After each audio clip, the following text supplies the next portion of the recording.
नमस्कार। समसामयिकी विषयों पर आपके पसंदीदा कार्यक्रम जीएस स्पेशल बाई भगवान सर में स्वागत है। आज हम राष्ट्रीय प्रतीक चिन्हों से संबंधित स्टैटिक जीके के बारे में बताएंगे। किसी भी राष्ट्र के लिए उस राष्ट्र के जो राष्ट्रीय प्रतीक चिन्ह उनका सबसे ज़्यादा महत्व होता है। हमारे देश में बहुत सारे राष्ट्रीय प्रतीक हैं, तो राष्ट्रीय प्रतीकों में एक एक बारीकी से समझेंगे। किसी भी राष्ट्र का राष्ट्रीय प्रतीक चिन्ह उस देश की समृद्ध सांस्कृतिक विरासत को दिखाते हैं। उस देश का कल्चर कितना निरंतर है और कितना प्रगतिशील है और कितनी लंबी अवधि तक ऐतिहासिक पहचान बनाए हुए हैं। तो आज हम राष्ट्रीय प्रतीक में सबसे पहले बताएंगे राष्ट्रीय ध्वज के बारे में। तो भारत का राष्ट्रीय ध्वज तिरंगा है, जिसमें समानांतर 3 रंगों की पट्टियां हैं।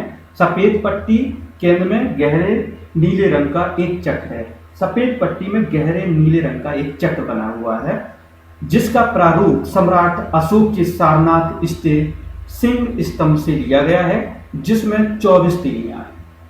पिंगली बंकैया द्वारा डिजाइन लंबाई चौड़ाई का अनुपात 3:2 में। राष्ट्रीय ध्वज को 22 जुलाई 1947 को संविधान सभा द्वारा अपना लिया गया था। वर्ष 1929 ईस्वी के कांग्रेस के लाहौर अधिवेशन में पूर्ण स्वराज का संकल्प पारित किया गया। पंडित जवाहरलाल नेहरू ने 30 दिसंबर 1929 को मध्य रात्रि को रावी नदी के तट पर तिरंगा झंडा फहराया था। 26 जनवरी 1930 को संपूर्ण देश में स्वतंत्रता दिवस मनाने की घोषणा की गई। इसी वजह से आपने देखा होगा 26 नवंबर 1949 को भारतीय संविधान को अपना लिया गया था, लेकिन 26 जनवरी 1950 को ही संविधान को पूर्ण रूप से लागू किया गया था, क्योंकि 26 जनवरी 1930 को संपूर्ण देश में स्वतंत्रता दिवस मनाने की घोषणा की गई थी। विजय विश्व तिरंगा प्यारा, झंडा ऊंचा रहे हमारा, झंडा गीत को 1938 में कांग्रेस के हरिपुरा अधिवेशन में कानपुर नरवल के निवासी श्यामलाल गुप्ता द्वारा गाया। और हरिपुरा अधिवेशन के बारे में अगर बताएं तो यहाँ पे नेताजी सुभाष चंद्र बोस यहाँ के अध्यक्ष बने थे 1938 में। फिर इसके बाद में 1939 में नेताजी सुभाष चंद्र बोस त्रिपुरी अधिवेशन बने थे, लेकिन महात्मा गांधी से विवाद होने के बाद उन्होंने पद से त्यागपत्र दे दिया था, क्योंकि महात्मा गांधी पट्टाभी सीता मैया को बनाना चाहते थे और यहाँ पे उनका सम्मान करते हुए नेताजी ने इस पद को त्याग दिया था। और 1939 त्रिपुरी अधिवेशन में डॉक्टर राजेंद्र प्रसाद को अध्यक्ष बनाया गया। जनवरी 2004 में सुप्रीम कोर्ट के मुख्य न्यायाधीश वीएन खरे की अध्यक्षता में अनुच्छेद 19(1) के द्वारा मौलिक अधिकार दिया गया कि राष्ट्रीय ध्वज को हम सार्वजनिक रूप से फहरा सकते हैं। अब हम राज्य चिन्ह के बारे में आपको बताएंगे। उत्तर प्रदेश के वाराणसी जिले के सारनाथ पर्यटक स्थल है। इसी क्षेत्र में महात्मा बुद्ध ने बोध गया में ज्ञान प्राप्ति के बाद अपना प्रथम उपदेश दिया था, जिसे धर्म चक्र परिवर्तन कहते हैं। महात्मा बुद्ध ने अपना पहला उपदेश 5 शिष्यों को दिया था, जो ज्ञान तत्व की साधना में अलग हुए थे। तो इनके 5 शिष्य जब ये तपस्या कर रहे थे तो सुजाता नाम की एक स्त्री से इन्होंने भोजन खीर खा ली थी। इस वजह से इनके 5 शिष्य इन्हें छोड़कर काशी चले आए और काशी के पास सारनाथ आए। जब महात्मा बुद्ध आ रहे थे तो वो देख रहे थे, जैसे जैसे महात्मा बुद्ध पास आते गए 5 शिष्यों के पास, वैसे वैसे उनका लगाव बढ़ता गया। और इस वजह से यहाँ पे सारनाथ, सार मतलब उपदेश, नाथ मतलब स्वामी, तो इस वजह से सारनाथ पड़ा हुआ था। सम्राट अशोक के द्वारा 250 ईसा पूर्व में अशोक स्तंभ सारनाथ में बनाया गया, जो वर्तमान में राज्य की प्रतीक चिन्ह है। अब अशोक जो थे, तो अशोक के बारे में थोड़ी सी आपको हम जानकारी दे देते हैं। अशोक मौर्य साम्राज्य के शासक हैं और चंद्रगुप्त जो मौर्य हैं उनके पुत्र बिंदुसार हैं और बिंदुसार के बेटे अशोक हैं। तो अशोक ने पूरे भारत में साम्राज्य स्थापित कर दिया था। एक क्वेश्चन और बन जाता है कि उन्होंने शिलालेखों का निर्माण कराया था। अभिलेख, शिलालेख का मतलब होता है पत्थर में लिखा जाए, और अभिलेख जैसे अशोक स्तंभ है, इसे अभिलेख बोलते हैं। तो 261 ईसा पूर्व की बात करें तो कलिंग का युद्ध हुआ था, भयानक नरसंहार हुआ जिसमें 202 लाख लोग मारे गए, जिससे अशोक विचलित हो गए। हालांकि कलिंग का युद्ध 261 ईसा पूर्व का जो जिक्र है वो 13वें शिलालेख में। अशोक ने बौद्ध धर्म अपना लिया और वो सबसे पहले बौद्ध गया पहुंचे, लुम्बिनी पहुंचे। उन्होंने कई बौद्ध स्थल हैं वहाँ पे दौरा किया, और सारनाथ में उन्होंने अशोक स्तंभ का निर्माण कराया। तो आपको बताते हैं राज चिन्ह के बारे में। भारत का राष्ट्रीय चिन्ह सारनाथ स्थित अशोक स्तंभ से लिया गया है। फलक के नीचे मुंडको उपनिषद का सूत्र सत्यमेव जयते देवनागरी लिपि में अंकित है, जैसा कि आप देख सकते हैं चित्र में, जिसका अर्थ है सत्य की ही विजय होती है। भारत सरकार द्वारा 26 जनवरी 1950 को अपनाए गए राज्य चिन्ह में केवल 3 सिंह दिखाई पड़ते हैं, लेकिन मूल स्तंभ में शीर्ष पर जो एक दूसरे की ओर हैं, आप साफ देखेंगे तो 3 ही सिंह दिखाई देंगे। इस राज्य चिन्ह में एक हाथी, चौकड़ी भरता हुआ एक घोड़ा, एक सांड तथा एक सिंह की उभरी हुई मूर्तियां हैं। पट्टी के मध्य में उभरी हुई नक्काशी में एक चक्र है, जैसा कि आप चित्र में देख सकते हैं, जिसके दाएं ओर सांड है और बाएं ओर एक घोड़ा।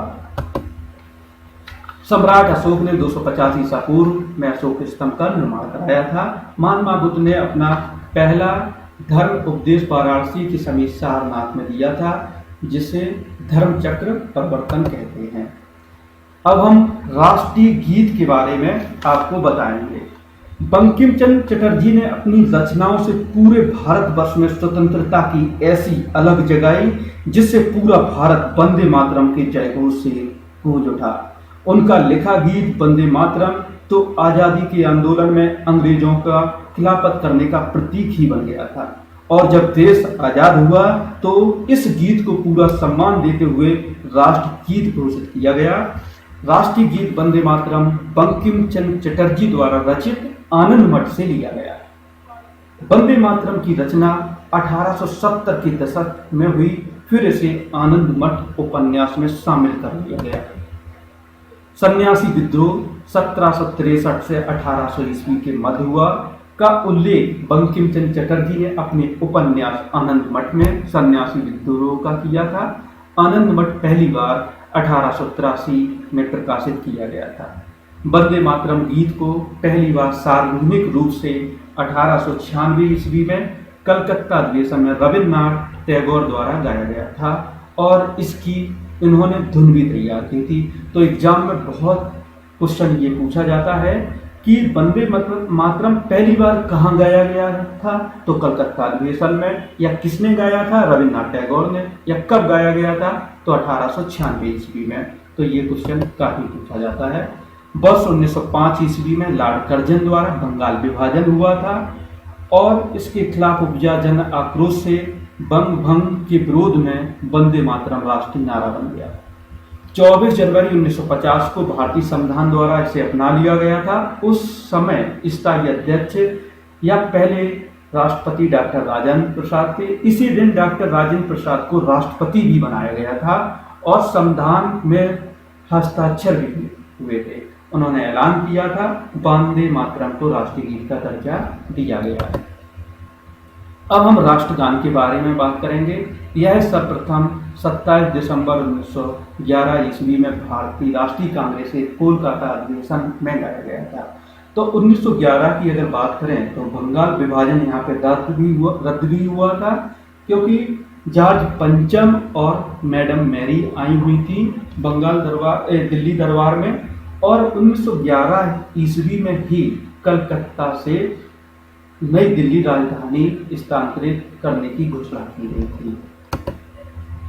रविन्द्रनाथ टैगोर द्वारा मूल रूप से बंगला में रचित और संगीतबद्ध जनगण मन के हिंदी संस्करण को संविधान सभा ने भारत के राष्ट्रगान के रूप में 24 जनवरी 1950 को इसे अपना लिया गया था भारतीय संविधान द्वारा। अब हम राष्ट्रीय पंचांग के बारे में बात करेंगे। ये कैलेंडर जो है अपना कहाँ से लिया गया है, तो शक संवत भारत का राष्ट्रीय संवत है, जिसे कुषाण वंश के प्रतापी राजा कनिष्क ने 78 ईस्वी में शुरू किया था। शक संवत को भारत सरकार द्वारा 22 मार्च 1957 को ग्रेगोरियन कैलेंडर के साथ अपनाया गया था।